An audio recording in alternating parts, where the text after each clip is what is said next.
Okay, so I have a laser board.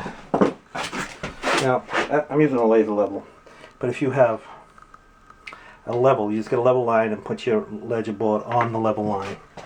And so I have a laser board going all around here, from here, and all around to here. If you put a level across this,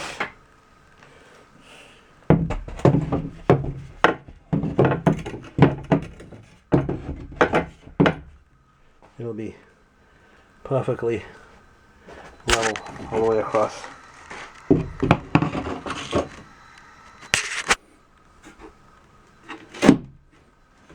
Into here. So, and that's, now I know everything I put on here is going to be perfectly level. Then I'm going to start on that back wall and work my way around. So this bathroom has 9 by 18 tile and a running bond pattern, and there's going to be a glass border here that stops at the full tile over here. It's not going to continue into the shower, and bull nose all the way around, wrapping around there. I'm still going to put a Kerdi-Band on here. I still have to put the Kerdi membrane on there, and the tile's going to go all the way around with this border going all the way around. Okay, so the homeowner had bought these Tuscan seam clips for a job, but they didn't work for him because he got the wrong size. So he said I could use them on this job. So instead of using the MLT, I'm going to use this here, see how it goes. It seems like there's going to be a lot of waste though, because everything about this has to get thrown away. Like this part here isn't going to be under the tile, and then the rest of this is on top and gets knocked off and you throw it away. So anyway, I'm going to be trying these Tuscan seam clips.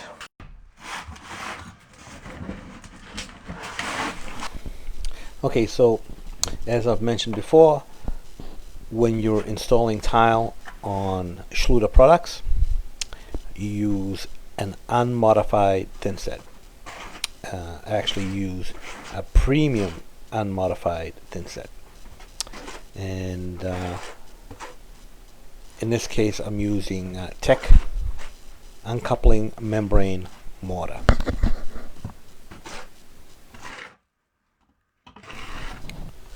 So I'm going to spread some thinset for a few tiles on the ledger board, and then I'm going to make sure that they're perfectly level, flat, and straight. And because the ledger board I know is level, that's not going to be too difficult to do. And you always want to back butter the tile. In this case, I'm using the flat side of the trowel to key the thinset into the tile, and then placing it onto the thinset on the wall. And best practice is actually to have, when you trowel out the thinset, instead of having swirls or lines going all directions, the best thing to do is have them going all in one direction, either horizontally or vertical, and that way when you place the tile into the thinset, it's easier to collapse the troweled thinset and get very good coverage.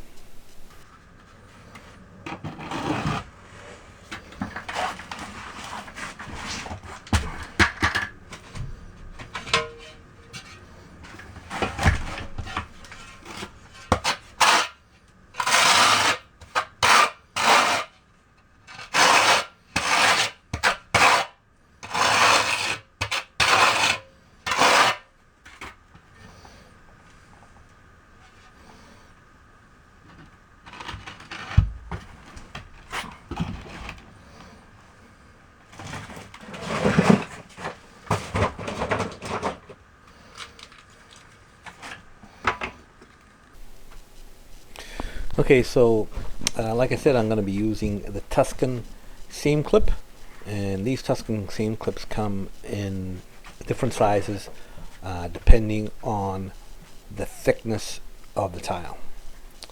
So when you buy these, you want to make sure you get the correct type for the tile that you're using. So I'm going to put one around each side of each corner. So because this is a running barn, there's going to be at every corner there are going to be 3 of these clips.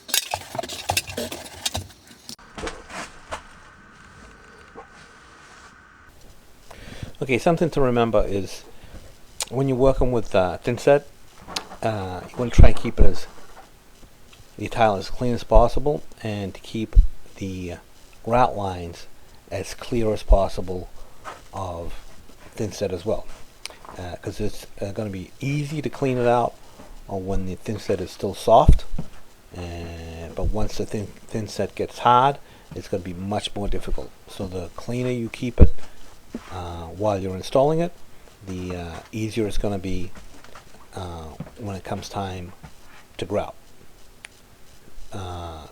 You're probably never going to get it perfectly clean, and there's always going to be a little bit of grout, a little bit of thinset coming through the joints somewhere, but the cleaner you keep it, the less work you'll have to clean up afterwards.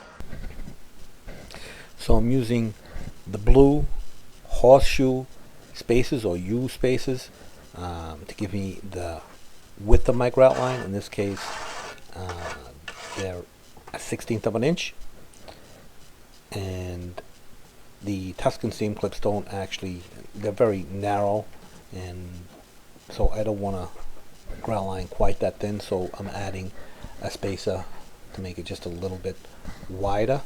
And then so you put the seam clips in place, and then you just squeeze them, and that's what makes the tiles come into plane. It seems to work pretty good, but like I said, there's a lot of waste on this system.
Okay, so they seem to work pretty good. Okay, so I've got these walls down up to here, and on here there's going to be this glass border, and then so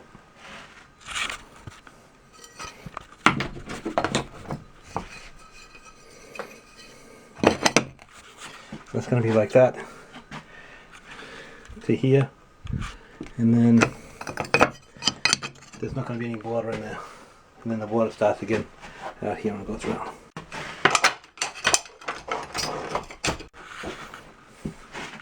And I'm going to cut out in this niche here.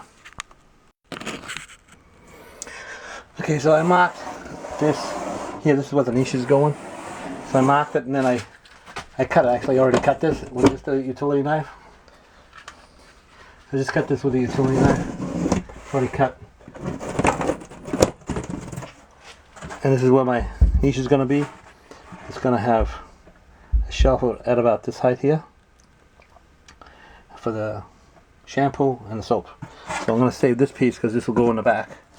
But now I'm going to cut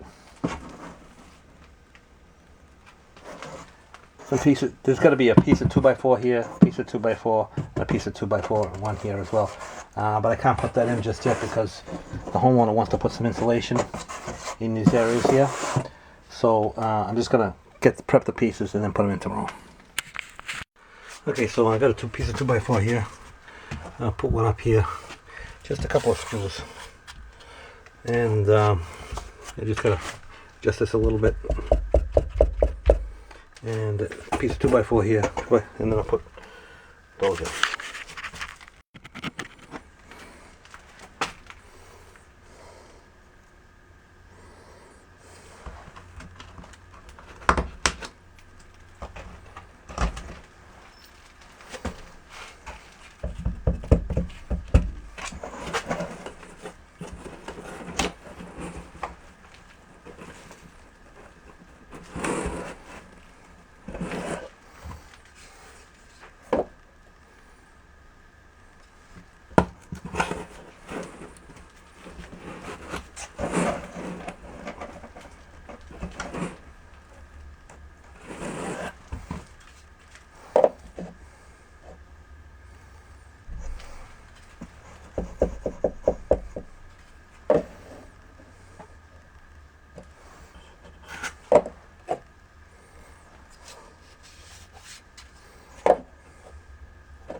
So I didn't have any more 2x4s, but I had some pieces, so I just pieced them in. Same over here, just piecing them in, because this is really just it doesn't really have to carry any weight or anything.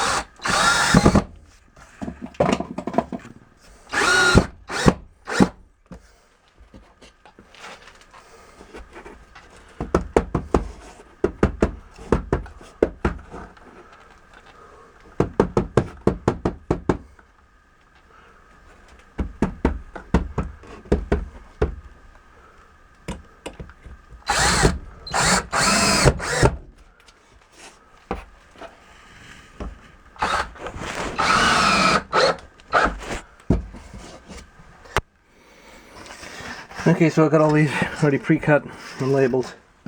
One goes here.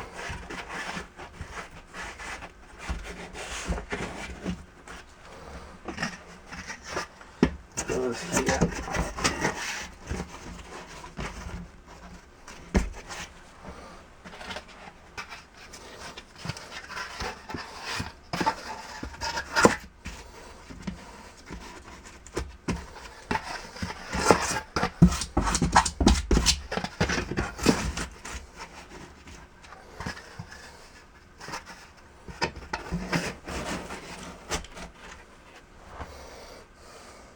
And then this piece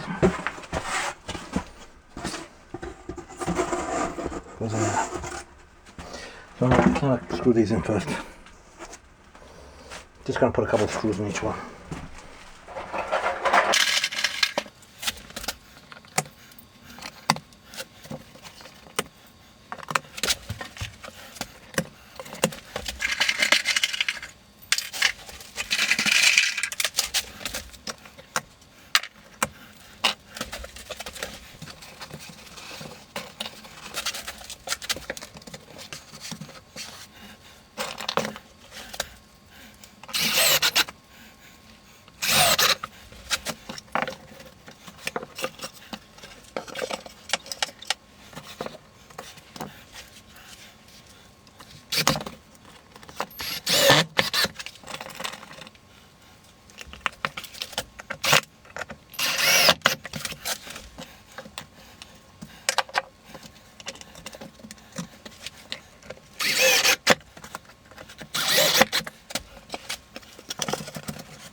No screws in this one because that's the other wall. I'm going to have to trim it a bit. So I'm just going to put this on with Kerdi Fix. I'm going to trim it a bit first.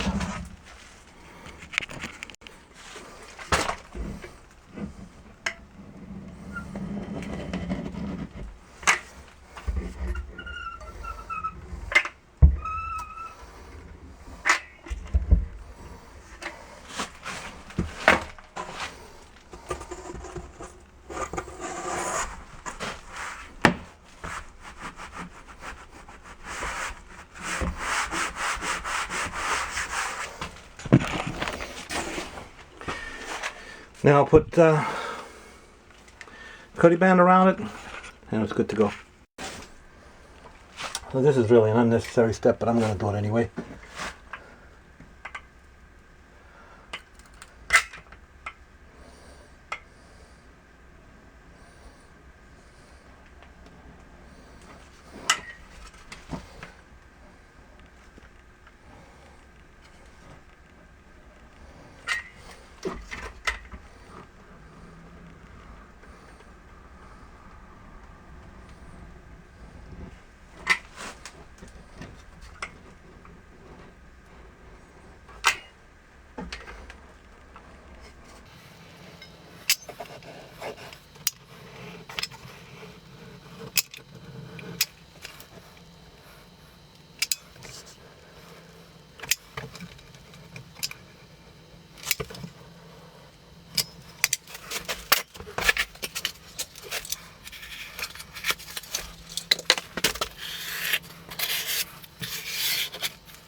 Now that actually would be in here, would be watertight already.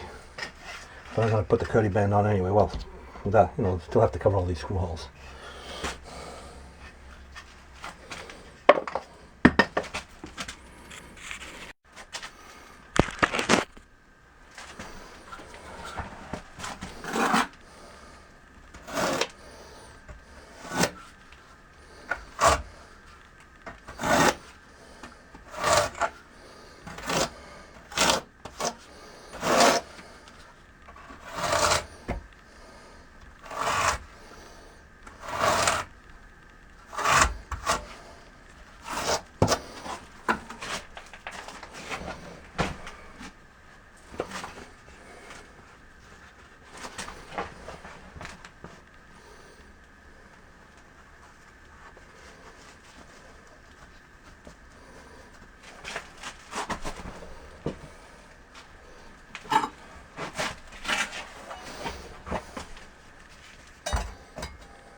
can make corners if you have to, but I have these free-form corners, so I'm just going to put them in.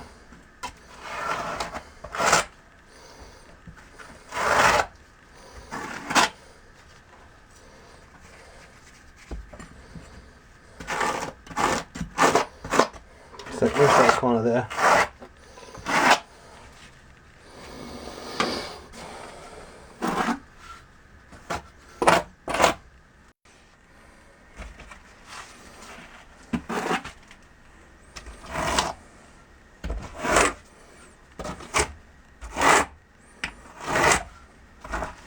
Okay, so I got the insure waterproof. There was some issues with this camera.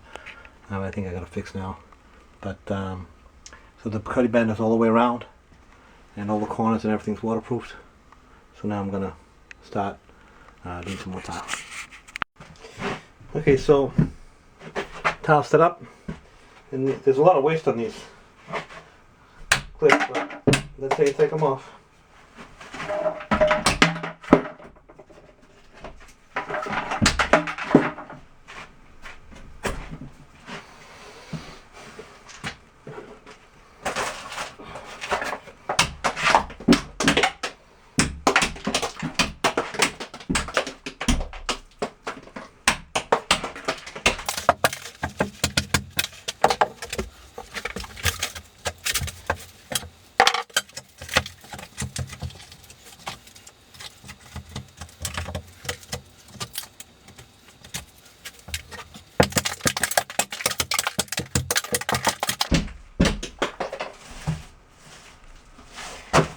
Very easily. You get on the foot too.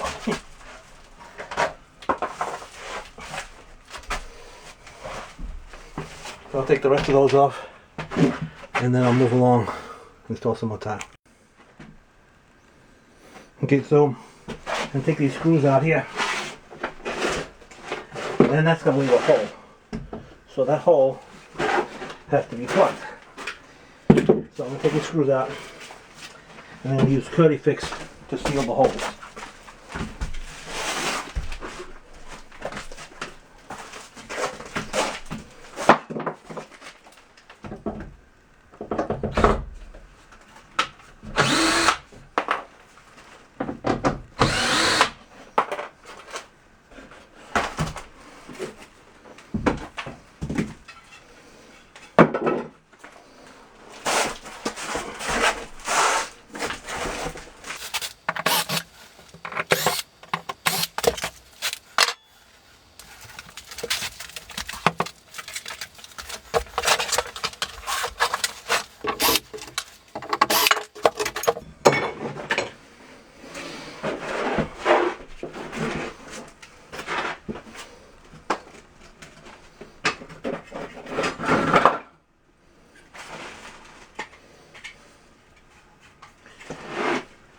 This is Kerdi Fix.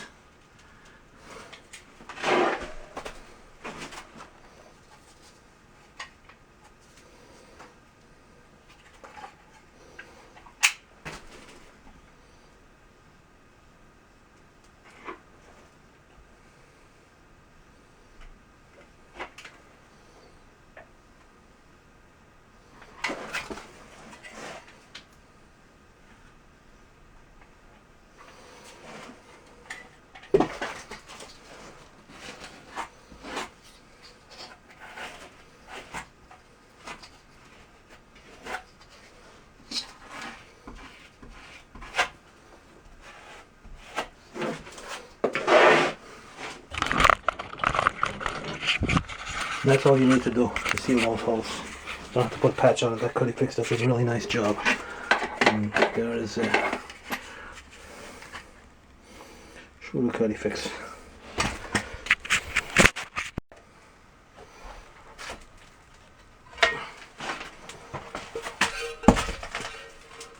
Don't drop it.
I cut that on the wet saw. Okay, so I cut that on the wet saw. See if it fits.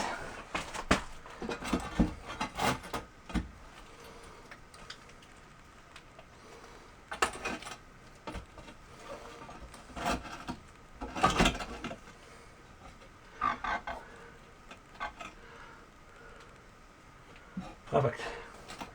Let's put it on.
Perfect.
These two pieces now.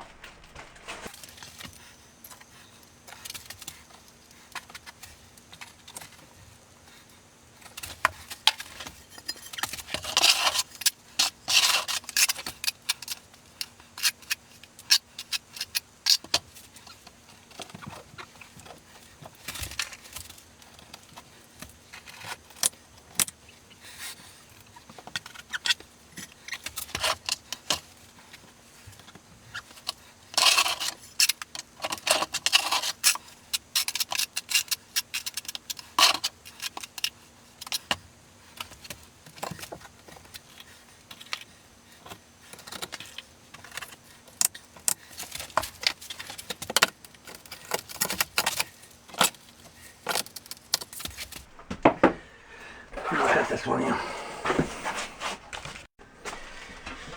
Okay, so I cut this one too.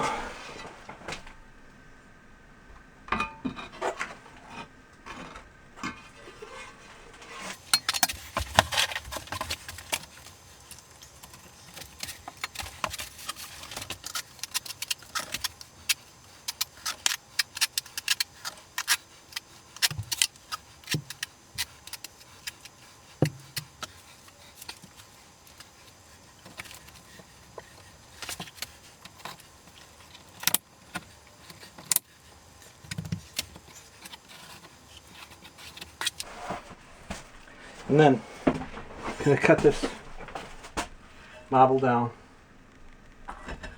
to fit here and polish the edge, and there's going to be a shelf up here.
Okay, so I polished these edges here, and I'm going to put them on. This goes here.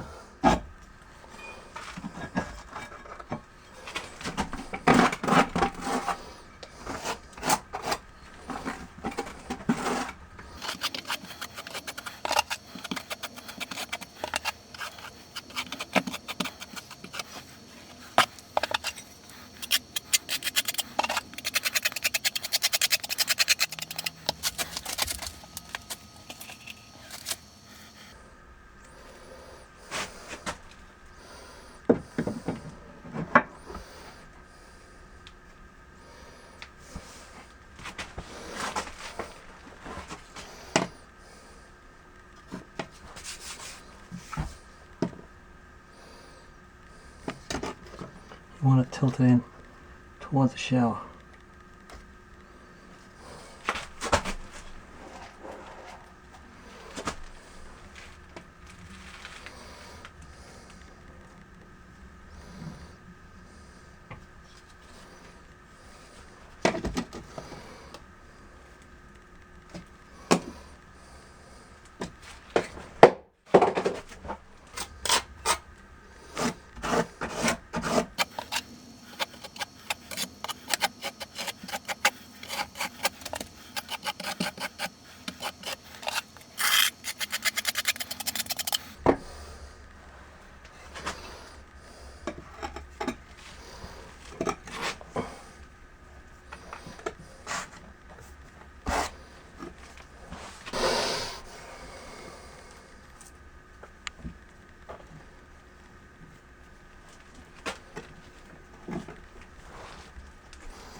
Okay, so I have to wrap this corner. So the way you do that, pull those,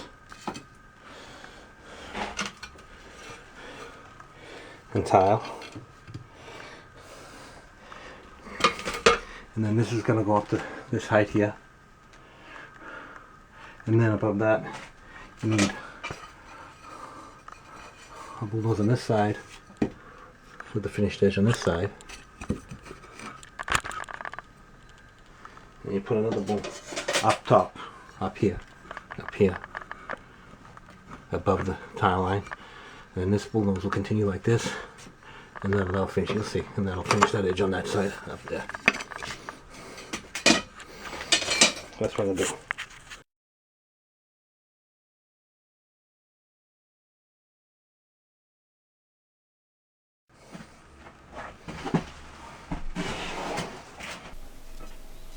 So I'm going to start by getting my first roll exactly right, and this is the roll above the bottom roll that actually touches the floor. And the ledger board actually is a huge help because I know everything that I put on it is going to be perfectly level.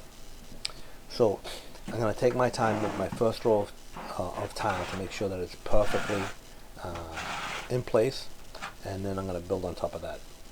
And if you get the first row right, going up the wall is going to make it a lot easier because everything that goes on top of that is just going to follow.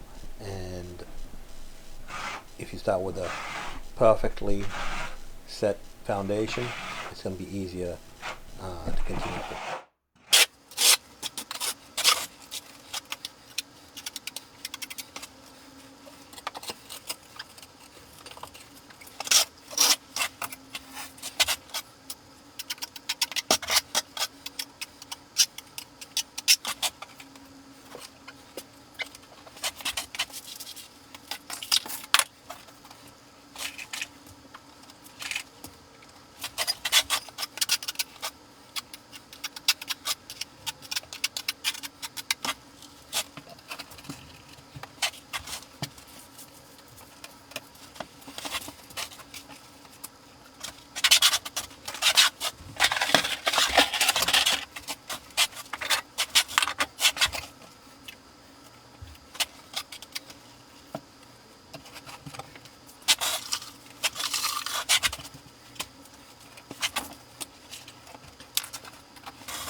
So what I'm going to do here is I'm going to put my level across all the tiles to make sure that everything is perfectly flat and that all surfaces of all the tiles actually sit flat against the level.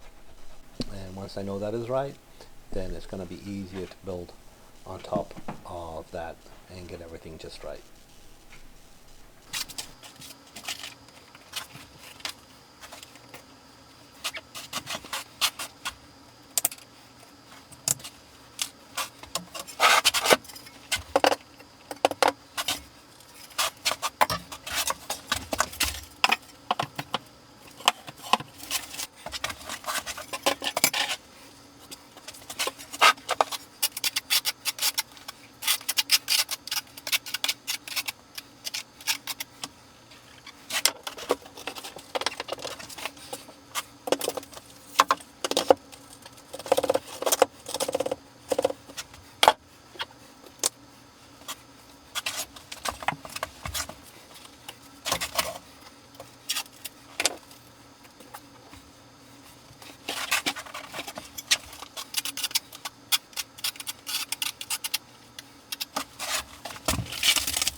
so now I'm going to do the next row up.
So what I'm doing here is I'm figuring out how I am going to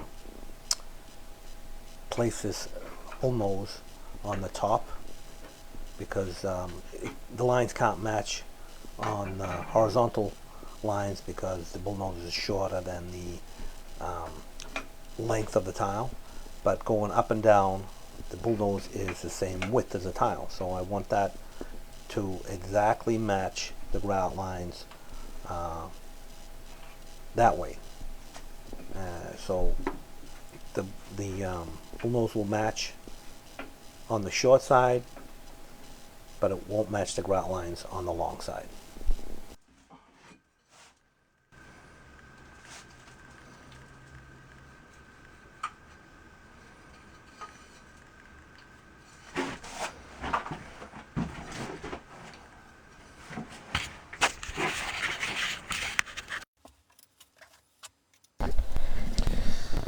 So as you can see, I'm using some painter's tape here, and what that does is it actually helps hold everything in place so that it doesn't move. And what I usually do is I'll put it on the side of the bull nose, and then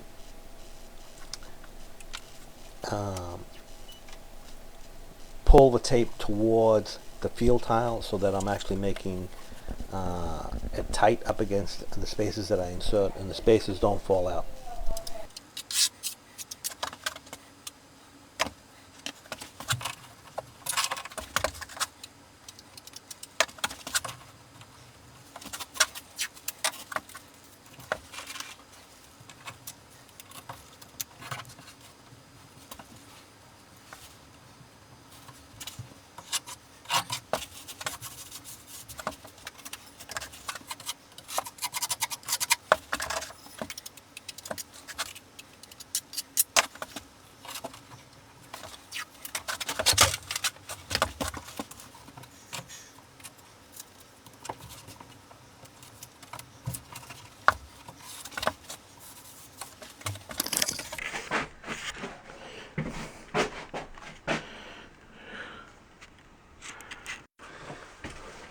Okay, so I put a ledger board up here on the ceiling from the lines up with this here, this point here, and this point here. So that way when I put my ceiling tile up, I can just push it up against the board and know that it's going to be exactly where it needs to be.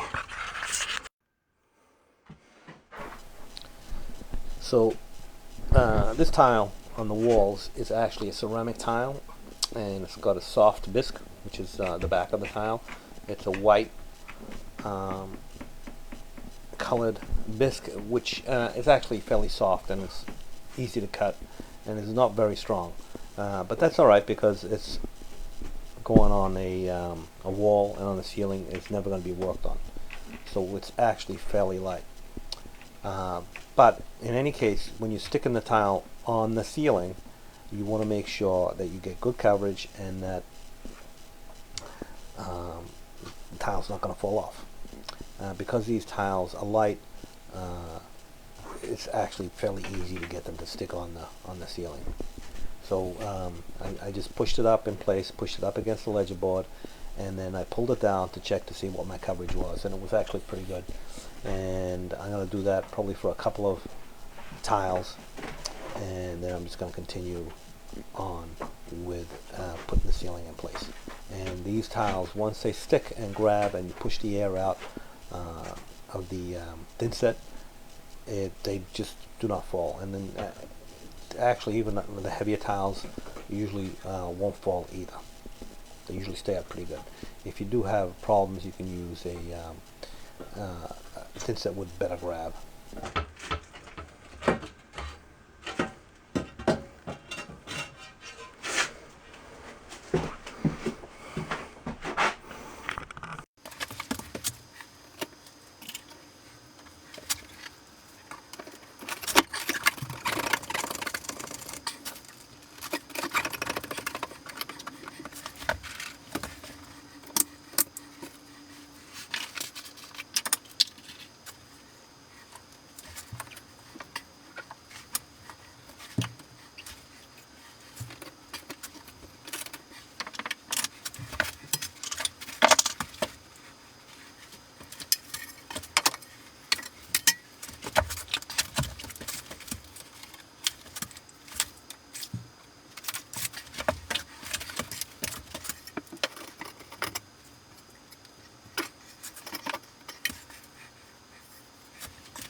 So as I was saying, this tile is fairly soft.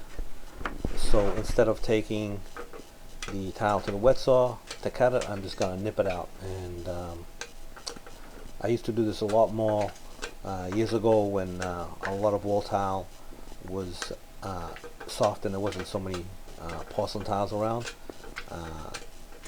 But this is actually quicker than bringing it to the wet saw and cutting it on the wet saw. And because it's a soft bisque tile, it's actually pretty easy to do.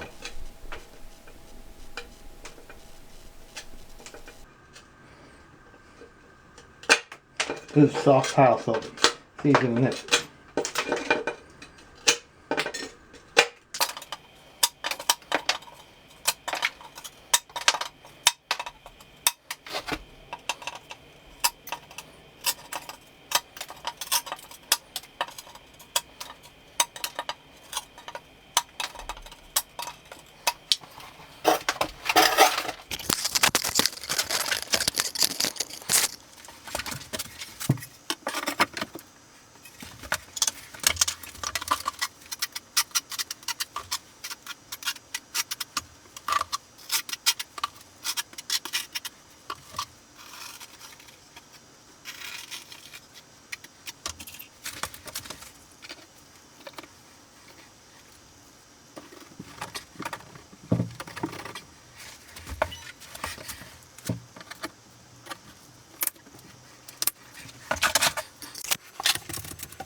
Okay, so As you can see, I got the wall tile up down to here, and I got the last row missing all the way around, and I got the membrane on here on the curb.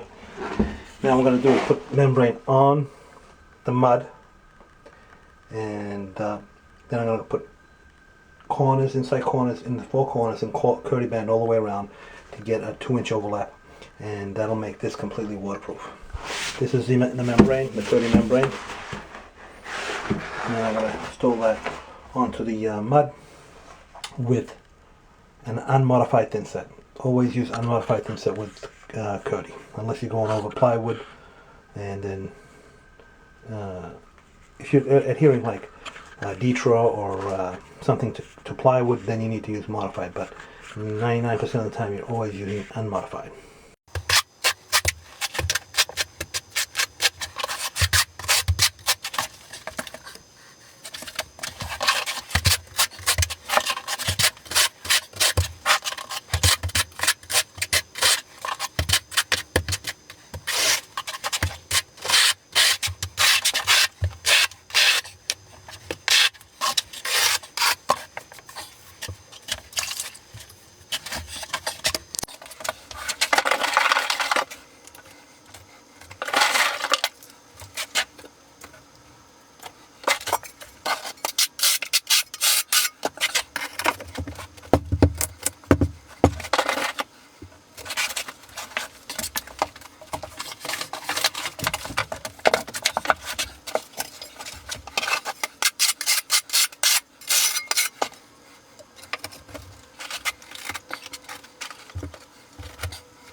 Okay, so these are the 3 components to the Schluter drain. This here snaps on here, like that. Then this goes through here, like that. And then it's going to go like there. And this, you can move this around a bit, a little bit of adjustment, and you can move it up and down a little bit. So I'm just going to leave it like this for now, and I'm going to lay out the tile, see how the tile falls, and then position this where it needs to go. You'll see in a minute. So, and this all gets filled with thinset here, and I'm going to put blue tape on here just to protect this a little bit, and then I'm going to start laying tile floor.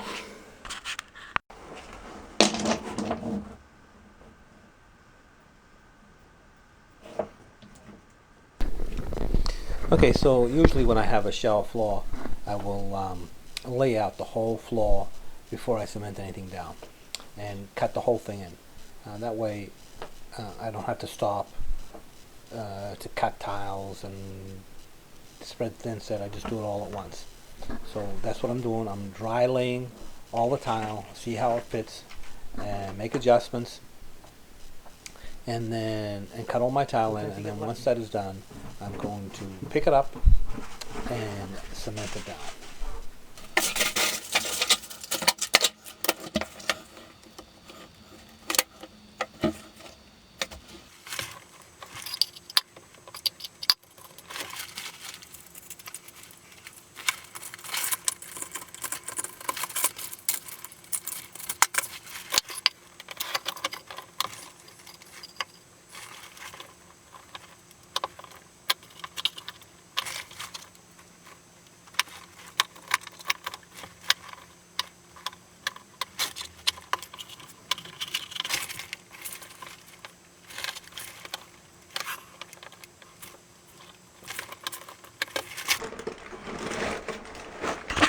So I'll cut those pieces in over here. If I put it in the middle, it's going to have like tiny pieces all the way around, so I'm just going to put it to one side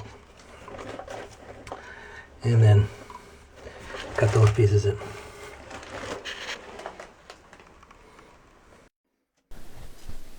Okay, so all my tile is dry laid. It's not cemented down yet, and I got lucky on this one. I only had to cut the tiles around the drain. All the tiles around the perimeter are all full tiles. Okay, so I'm just going to pick up one row. If the shower was large, I might have picked up 2 rows, but I'm going to pick up one row of tile, as I've done here, and leave the other tile in place. That gives me a reference for putting the tile back. And I'm using an unmodified thinset here. Don't buy the cheap stuff. Buy a good quality unmodified thinset. What I'm using here is Tech uncoupling membrane mortar. So I'm going to spread the thinset, put my tile in, feed it in with a rubber float, and then I'm going to pick up the rest of the tile and and set that tile. If the shower, usually most of the time, a shower you can do the whole floor, cut the whole floor in dry and then do it this way. If it's really big, you might have to do it a section at a time.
Okay, so it's very important to make sure that you completely fill the assembly with thinset so that there are no voids, because that is what's going to lock it in place.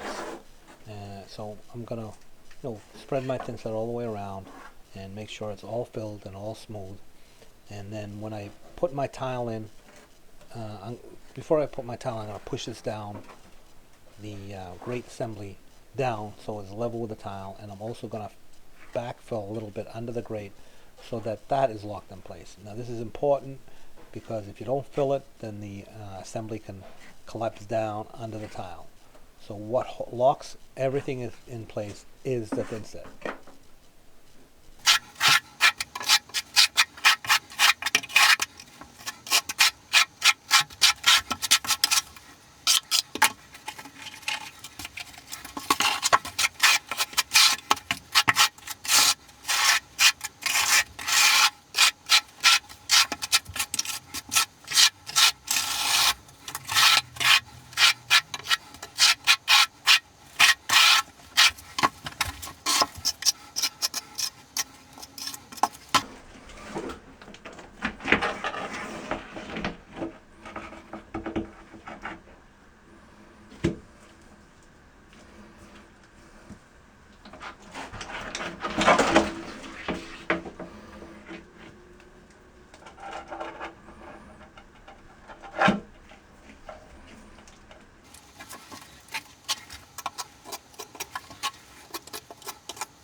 Okay, so now the tile's in place. I'm going to push the grate down so that it's even with the top of the tile, or even just slightly below, because you don't want the grate assembly to be above the tile, because then it'll trap water there. So you want it to be exactly even, or even just slightly below. So I'm going to push that down, make sure it's even, and then I'm going to put in the tiles that I already cut around the drain. And this is important. You want to make sure that it's even with the tile, or like I said, just slightly below, so that no water will gather at the drain.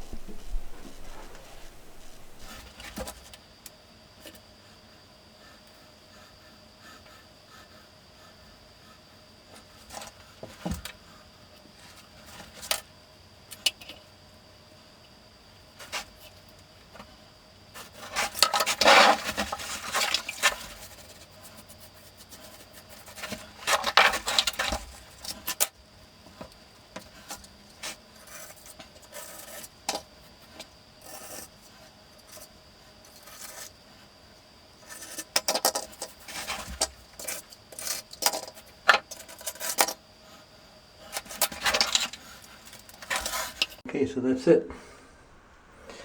Now all I have to do is put the bottom row of tile in all the way around, and this shower is complete except for the grouting.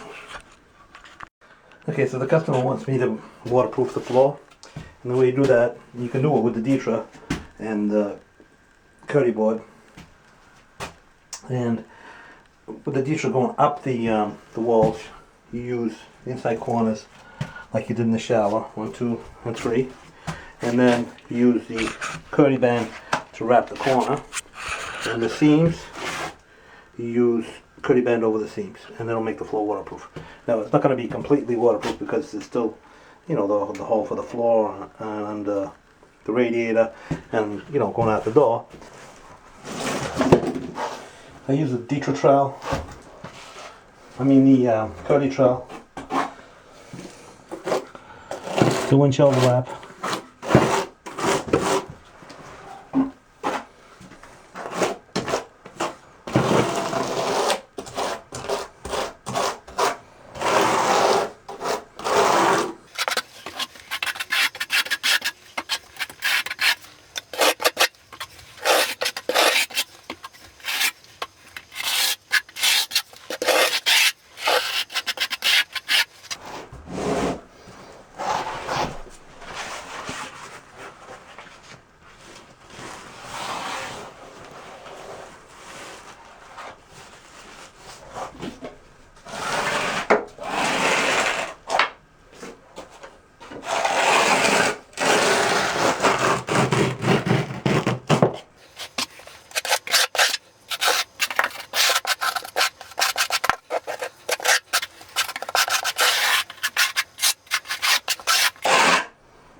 Okay, the waterproof the seams, same thing, 2-inch overlap.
So that's that.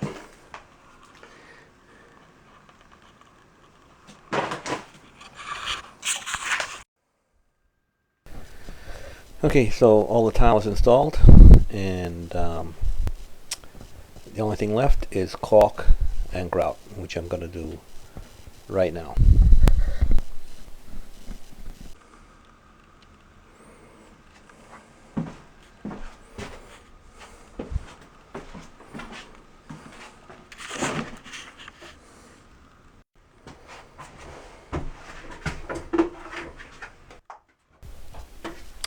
Okay, so because the grout joints on this tile are about a 1/16 of an inch, I am going to be using unsanded grout.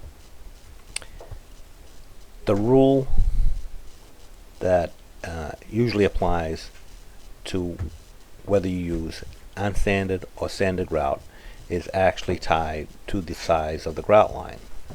So if you've got a grout joint that's 1/8 of an inch or less, then you would use unsanded grout.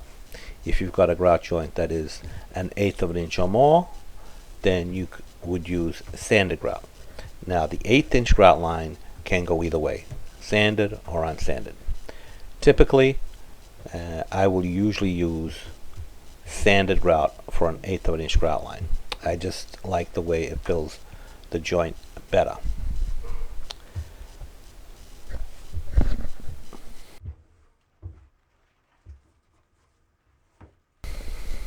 So some grouts, specialty grouts, don't come in the unsanded version, so you will have to use the sanded version for all grout joint widths. So it's not a hard and fast rule, but it's the just a rule of thumb that you will use when you try and decide whether you use grout, sanded grout or unsanded grout.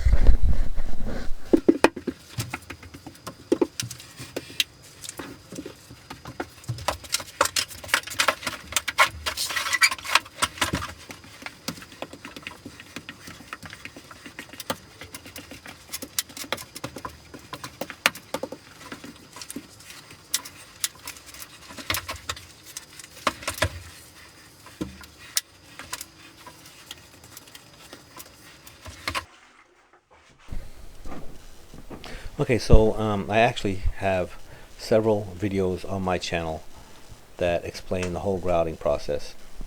So I'm just going to give a bit of an overview here and not go into depth. But basically what you do is you spread your grout over a certain area. You don't want to go too far, but you also don't want to do too little. The grout, you want it to firm up a little bit in the grout joint before you actually start washing it off. And then the sponge, you're going to use clean, clear water, and the sponge is you're going to wring out the sponge as much as possible so there's no water dripping from it, and it's actually more or less damp and not shedding any water. And then you're going to wash the grout, the tile, smooth out the grout lines, and then move on and grout some more and repeat.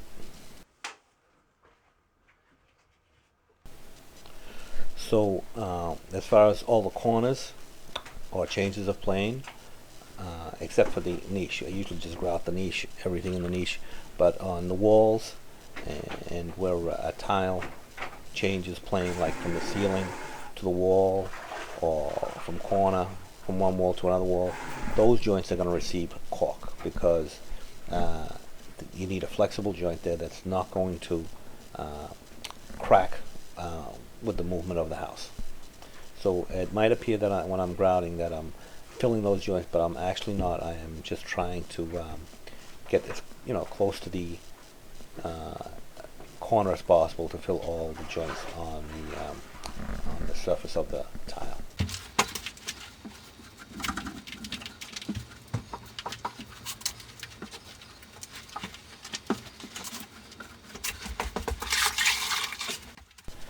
So if you'd like to comment on any of my videos, please go ahead. I try and respond to all the comments, but sometimes it's not possible, and other times the option to reply is not present on your comment. So even though if I want to reply, it's not possible because there's no option to do so. So you might want to check your settings on whatever YouTube or Google Plus or whatever it is that you're applying, and make sure that that option is available to me.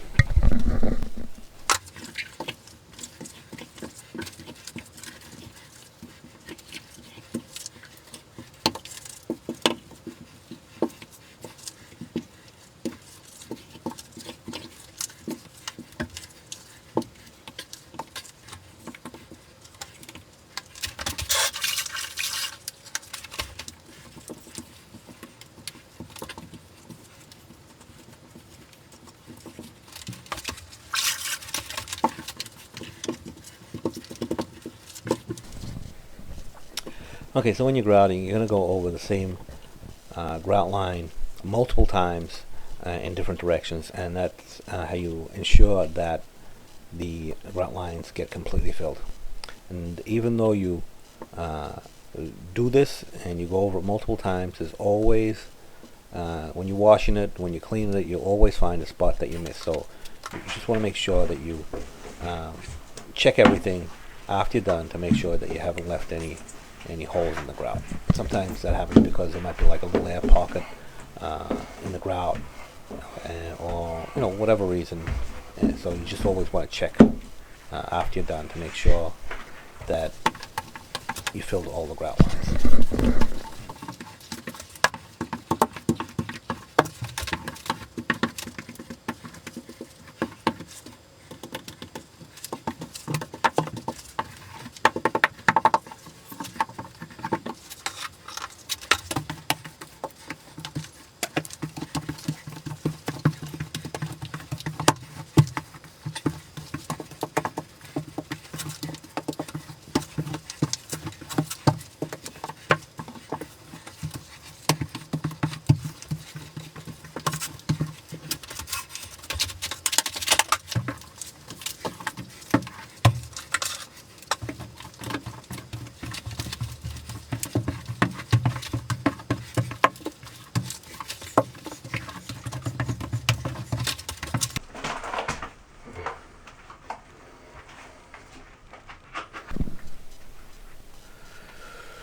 So while you're washing the walls down, you want to make sure that you smooth out the grout lines. They're all even, and they look good. As I said, with the smaller grout lines, with the unsanded grout, it's not too difficult to do. But as the grout gets wider, with the unsanded grout, it's more difficult to get a nice, even, clean line. So that's why I always switch to sanded grout when the grout lines get to be about 1/8 of an inch, which technically you could still use the unsanded.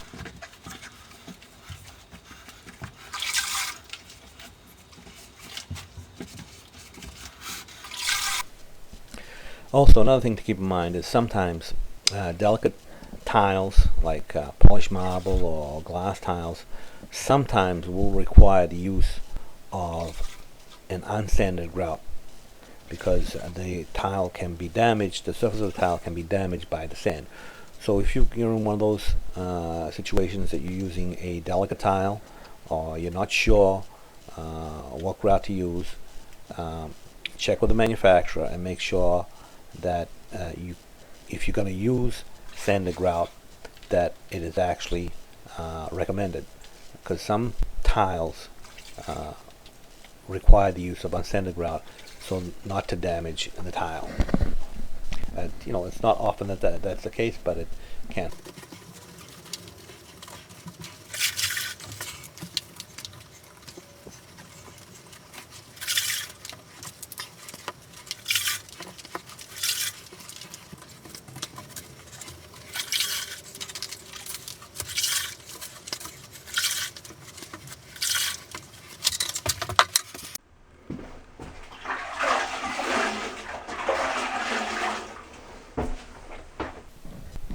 Okay, so once you've filled the joints with the grout and you've washed it down the first time, you're going to let it haze over, and well, as it dries it's going to haze over, and you're going to get a film, a white hazy film on the tile. So what I do is I get a bucket of clean, cool water, and I give it one more rinse. But this time, when I'm rinsing, I don't move the sponge back and forward. I just use one side of the sponge, pull in one direction, then flip it over to another side of the sponge, and do the same. That way, you get the towel pretty much clean, and anything that's left over can be buffed off with a rag. If you move the sponge back and forth, what you do is the forward swipe, you remove the grout, and then when you go back again, you're putting it back on.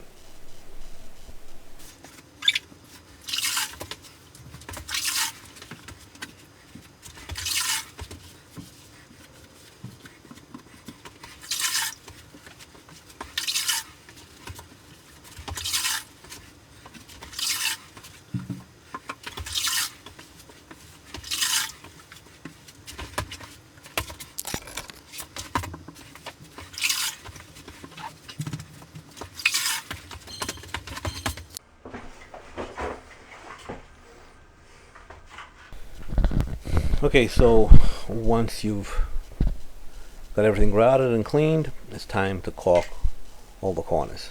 And this is not a step you want to miss, because if the corners are filled with grout, they will crack. It's not a matter of if, it's just a matter of when. It might be a week, it might be a month, it might be a year, but it will crack. So you want to make sure that you caulk all the corners and have a flexible joint there. Caulk is a maintenance item, so at some point it will have to be replaced and done over, but that could be quite some time before that happens.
Okay, so the last thing I do is grout the floors. First the shower floor, and then the bathroom floor.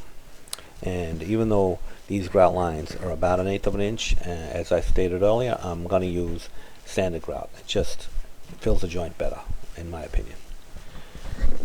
And same process, smear your grout, fill the joints really good, and then wash it off.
So this is the finished product.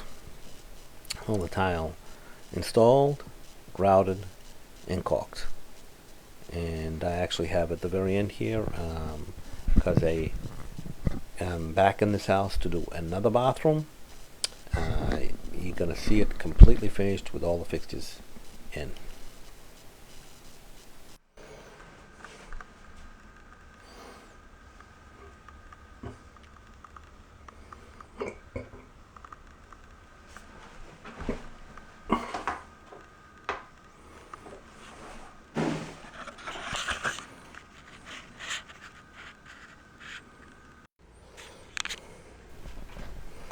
Okay, so this is about 8 months later. I'm back in this house installing, doing another bathroom.